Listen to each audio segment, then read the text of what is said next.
ጭንቀት ነው። ጭንቀት የዓለም ትልቁ በሽታ ነው ወገኖቼ። ጭንቀት የሰው ልጆችን ሳያስቡትና ሳይጠብቁት ድንገት በመጣ ልምምድ በሰዎች ሕይወት ውስጥ ሊኖር የሚችል ደግሞ ጥሩ ያልሆነ ስሜት ነው። ስለዚህ ይህንን የሚያውቅ የኔና የእናንተ አምላክ በእጁ የሰራን የእጆቹ ስራዎች ነንና በእጆቹ አስቦ የሰራንንና ምን እንደሚሆነን ምን እንደማይሆነን ምን እንደሚያስፈልገን ምን እንደማያስፈልገን ስለሚያውቅ ለሰው ልጅ የማያስፈልገው ነገር ቢኖር ጭንቀት እንደሆነ አትጨነቁ አለ። በጭንቀት አማካኝነት ብዙ ነገሮች ይመጣሉ። ሰው የሚጨነቀው ቀጣይ ሕይወት ምን ይሆን፣ ቀጣይ ምን ሆን ይሆን፣ ነገ ምን ይሆን ይሆን፣ ከነገ በኋላስ ምን ይሆን ይሆን እያለ ሲጨነቅ ድንገት ጤንነቱን ሁሉ እስከ ማቃወስ የሚያደርስ የስሜት ሕዋሳትን የሚያቀዘቅዝ ደግሞም ጥሩ ያልሆነ ስሜትን የሚፈጥር መጥፎ በሽታ ወደ ሞትም የሚወስድ ራስን መቆጣጠር የማያስችል መጥፎ የሰው ልጆች በሽታ እንደሆነ ስለሚያውቅ እኛ የእጁ ስራዎች ነንና በእጁ የሰራንንና የትኛው የህሊናችን ክፍል በምን እንደሚበላሽ ያውቀዋልና አትጨነቁ አለ። ዝም ብሎ አትጨነቁ ብቻ አይደለም ያለው፣ ስለ ልብስ ሰው እንደሚጨነቅ ያውቃል። ስለ ልብስ አትጨነቁ። ለምንድን ነው ስለ ልብስ አብዝታችሁ የምትጨነቁ? የሜዳን አበባ ተመልከቱ አለ። ሰው ከፍጥረታት ሲያንስ በተፈጠረው ይማራልና የሜዳን አበባ እዩ፣ እነኛ አበቦች እንዲህ ያምራሉ። እናንተን ከነኛ አብልጦ አሳምሮ የፈጠረ እግዚአብሔር እንዴት እርቃናችሁን እንድትሆኑ ይተዋችኋል? እነሱን እንደሚያደርግ ከሆነ እናንተንማ እንዴት የበለጠ። ቅድም በወንጌሉ እንደሰማችሁት ስለምትበሉ ደግሞ አትጨነቁ አለ። የሰማይ ወፎችን ተመልከቷቸው፣ ጎተራ የላቸው። ጎተራ የሚለው ምናልባት በዚህ ሀገርና በከተሜው ላይ አስታማ ቢችል የባንክ አካውንት ብለን ማየት እንችላለን። የባንክ አካውንት ዲፖዚት የላቸውም የሰማይ ወፎች። ነገር ግን ይነሳሉ። በሰዓታቸው ተነስተው በሰዓታቸው ወጥተው በሰዓታቸው ማድረግ ያለባቸውን ያደርጋሉ። ይህንን በማድረጋቸው የሰማዩ አባታቸው ግን ጦም አሳድሯቸው ያውቃል። እነሱንም ልጆቻቸውንም መግቧቸው ያድራል። በሰማይ የሚበሩት ወፎች እንዲህ ከሆኑ እናንተማ እንዴት ብሎ እግዚአብሔር ይህንን ይናገራል። ይህንን ሲናገር እግዚአብሔር ሀሳቡ እንደው ዝም ብለን ቁጭ ብለን ስራ ሰርቶ ቤቱንና ጎተራውን ከሞላው ሰውዬ ቤት በየሰዓቱ ከች ማለት እንደዛ እንድንል አይደለም። የሰራውን ሰው እያየን እንድንቀላውጥ አይደለም። የሰማይ ወፎችን ተመልከቱ ሲል የሰማይ ወፎች ላይ ምንድነው የምታዩት ብለን ስንመለከት የሰማይ ወፍ በሚያስገርም ሁኔታ ቤቷን ትሰራለች። ቤቷን ከሰራች በኋላ ምግቧን ለመፈለግ ከአንዱ ወደ አንዱ ትበራለች።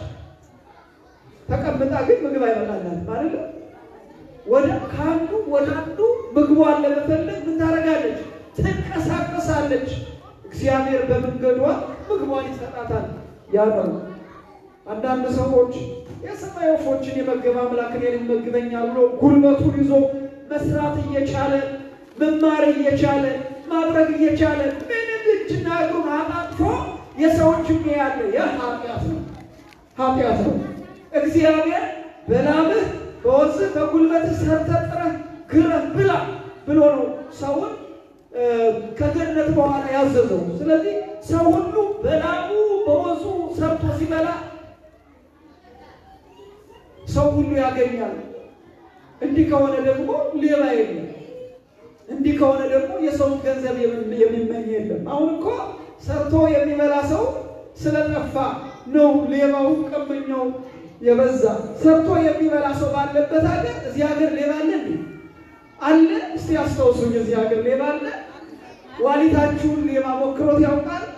የለም። ምናልባት መኪናዎች አካባቢ ያለ ቦታ ፓርክ አድርጋችሁ ስትገቡ አጋጣሚ መኪናችሁ ሊሰበር ይችላል። የእነኛን ሰዎች ጠባይ ስንመረምር እንደ ወፎች በረው የራሳቸውን መተዳደሪያ መስራት የተሳናቸው አእምሯቸውን ሰነፍ ያደረጉ ሰዎች ድርጊት ነው። ይሁን እንጂ እንደ ሌላው ዓለም የኪስ ሌባ የለም እዚህ አለ እንዴ? መርካቶ ስትሄዱ ወደ መርካቶ ከመሄዳችሁ በፊት ምንድን ነው የሚመከራችሁ? ኪሳችሁን ተጠንቀቁ። ወደ ባስ ስትገቡስ ኪሳችሁን ተጠንቀቁ። ለምን? የማይሰሩ ሰዎች አሉ። የሰሩ ሰዎችን ንብረት ለመውሰድ የሚፈልጉ ሰዎች ስላሉ ተጠንቀቁ ይባላል። እንዲህ ያደጉ ሀገራት ግን ሁሉም ሰራተኛ ነው። አለመስራት ነውር ነው። እዚህ ሀገር እንደምታዩት ነውር፣ አለመስራት ነውር ነው። ትልቁ ባህላቸው ስራ ነው። በአንጻሩ ደግሞ ሰነፎች፣ አንዳንድ ሰነፎች ቢኖሩ ለዛም ነው እንደዚህ ያደጉ። ታምር ብቻ አይደለም።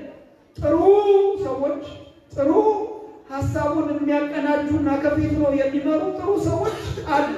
እነኛ ሰዎች መንገዱን ይደልፋሉ። እንደው ከእምነት ውጭ እንኳን ቢሆን ሁሉም ሰርቶ ያድራል። ይኸው እኛን እንኳን ተቸግረን ኧረ እባካችሁ ውሰዱን፣ ሀገራችን ጋር አልተስማማንም። እኔ እንኳን እንደዛ ብያለሁ ነበር።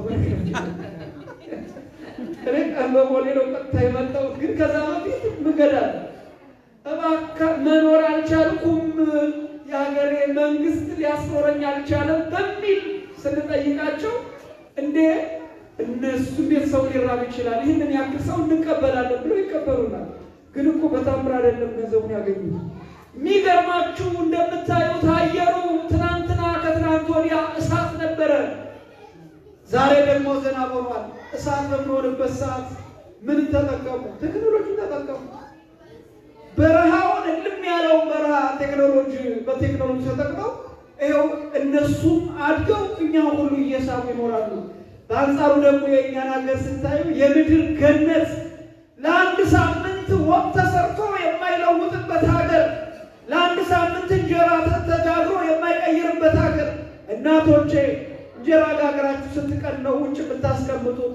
ሰብስባችሁ ያለው ፍሪጅ ውስጥ ነው እዚህ ሀገር የምታስገቡት። እዛ ሀገር ግን እኮ ፍሪጅ የለም። የምድር ገነት ኢትዮጵያ የምድር ገነት ላይ ተቀምጦ የሰው ልጅ እንዴት እየተጨነቀ ይራባል? የምድር ገነት ላይ ተቀምጦ የሰው ልጅ እንዴት በጣም የሚያሳዝነው ትልቁ ኃጢአታችን ይሄ ነው የኛ። ወንዙ ጠለፍ አድርጋችሁ ብታጠጡት አንዱ መሬት ላይ የሚያማምር ድንች፣ የሚያማምር ካሮት፣ የሚያማምር ጎመን ያበቅላል።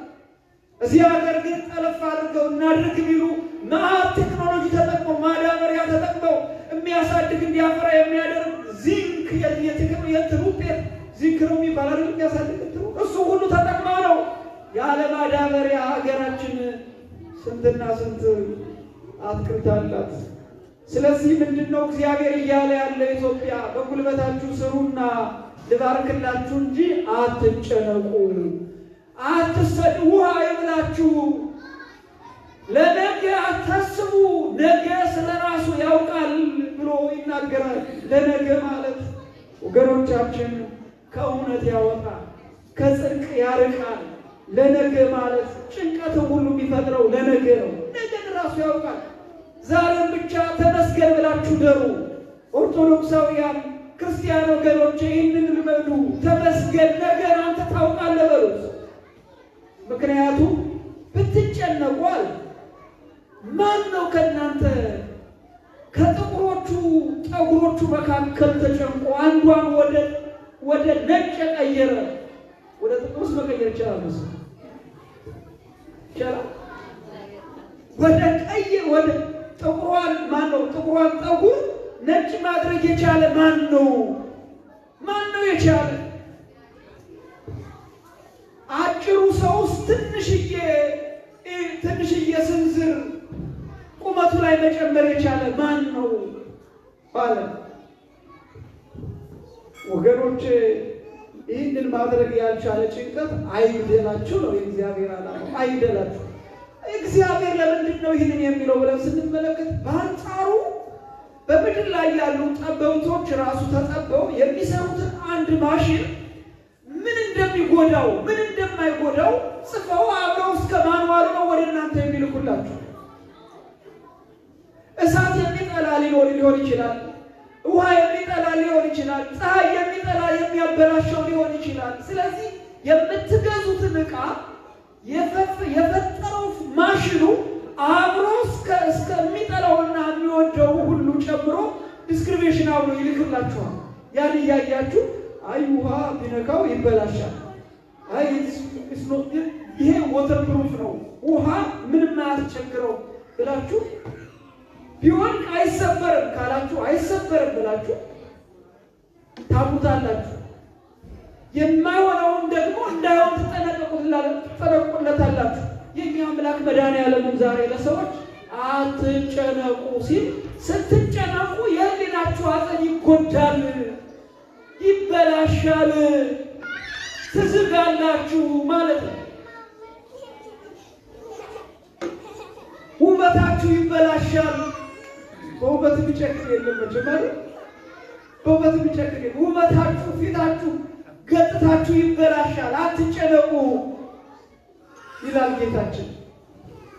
ስለዚህ እንዲህ ካለን ምን ማድረግ አለብን? ሁል ጊዜ መልሱን ደግሞ ቅዱስ ጳውሎስ ሲናገር ምን ብሎ ተናግሯል? ለክርስቲያኖች በጻፈው መልእክቱ አትጨነቁ ካለ በኋላ የሚያስገርም ቃል ተናግሯል ቅዱስ ጳውሎስ። ሁል ጊዜ በጌታ ደስ ይበላችሁ ይላል። ጭንቀትን ካስወገደ በኋላ አንድ ሰው ውስጡን በምን መሙላት አለበት? በደስታ መሙላት አለበት። ደስታ ደግሞ ማን ነው ብለን ስንመለከት ጌታችን መድኃኒታችን ኢየሱስ ክርስቶስ ነው። ደስታ ሁል ጊዜ ደስ ይበላችሁ፣ ደግሜ እላለሁ ደስ ይበላችሁ ብሎ ለክርስቲያን ወገኖች ቅዱስ ጳውሎስ ያስረዳው የጻፈው መልእክት አለ። ስለዚህ እኛም በዚህ ሰዓት በዚህ ዕለት ሁላችን በቀረን ጊዜያችን በምንኖረው ጊዜያችን እግዚአብሔር ከፈቀደውና ካሰበው ውጪ አንድም ነገር በእኛ ሕይወት አይከናወንም። እግዚአብሔር ያቀደውና ያሰበው ደግሞ በምንም አይነት ሁኔታ ማንም ሊያስቀረው አይችልም። ይሄ ስንሰራ የተሰጠ አብረን ስንፈጠር ያለን የሕይወታችን ማንዋ መመሪያ ነው። ስለዚህ በዚህ መመሪያ አምነን መኖር እጅግ መልካምነት ነው። አለያ ግን ስንጨነቅ በሆነ ባልሆነው ስንታመስ ደስታችን ተነጥቀን ከጭንቀት ጋር እንዳንኖር መጠንቀቅ ያስፈልገናል። ደስታን የሚጨምረው ደግሞ እግዚአብሔርን እያሰቡ ስለኛ ያደረገው ማዳን የክርስቶስን ነገረ መስቀል እያሰቡ ለኛ የዋለልን ውለታ እያሰቡ መደሰት ሲሆን፣ ሌላው ደግሞ ደስታን የሚጨምረው መስጠት ነው። ምንድነው እሱ? መስጠት። መስጠት ትልቁ ደስታ ነው።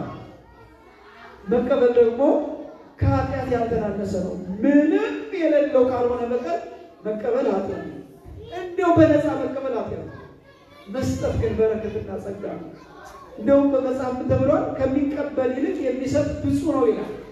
የሐዋርያት ሥራ ምዕራፍ 20 ቁጥር 28 ላይ ጀምሮ ስታነቡት 26 ላይ ነው ዋና ሐሳቡ።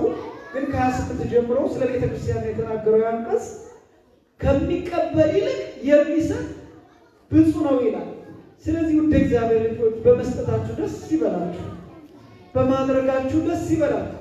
ማንን በማሰብ? ክርስቶስን በማሰብ የምታደርጉት ሁሉ፣ በተለይ በቤተ ክርስቲያን የምታደርጉት ሁሉ ደስታን ይፈጥራል። ካልሰጣችሁስ ምን እንደው ምን ደስታ ያድራል? ሰው ካልሰጠ ምን ደስታ ነው? ምን ደስታ የለው። የሀገራችን እናቶቻችን መስጠት ቤት አይፈታም ይሉና ከወር እስከ ወር ነው የሚዘክሩት እኮ ይገርማቸዋል። እንጀራቸውን ቆርሰው እንጀራው ላይ የተቆረሰውን እንጀራ ያ እንጀራ እስከሚያልቅ ድረስ መጥቶ ደጃቸው ላይ ለቆመ ሁሉ ይሰጣሉ። በተለይ ተማሪ ሲቀር አረ በቤቴ ስም ሳይጠራ ቀረ ምኑ ቃቢራ ቀን፣ አረ ተማሪ ቀረ እግዚአብሔር ስም ሳይጠራ ቀረ ምኑ ቃቢራ ቀን ነው የሚሉ እነዚህ ሰዎች ጎሎባቸው አይታችሁ ታውቃላችሁ? እነዚህ ሰዎች አጥተው አይታችሁ ታውቃላችሁ? የሕይወትን ጣዕም ንጹሑን ነው ኑሮ ያለፉት።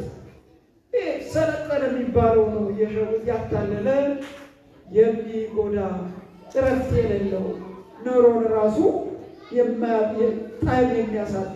ስለዚህ እነሱ የተባረኩት እግዚአብሔርን በመፍራት በመታመን ነው ያን ያደረጉት። እና ክርስቲያን ወገኖች እኛ እግዚአብሔርን በመፍራት ወንድሞቻችን እህቶቻችን በማክበር በቤተ ክርስቲያናችን ውስጥ የሚጠበቅብንና እግዚአብሔርን እንድናደርግ ያዘዘን በማድረግ የምንሰራው በደል ሲኖር ንስሐ እየገባን በፊቱ ያለ ጭንቀት እንድንኖር አምላካችን እግዚአብሔር ይርዳን። ወስብሐት ለእግዚአብሔር ወለወላዲቱ ድንግል ወለመስቀሉ ክቡር። ይቆየን።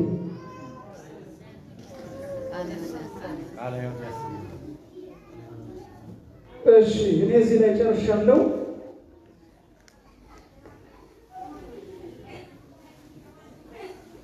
አምላካችን ከሁላችን ጋር ይሁን።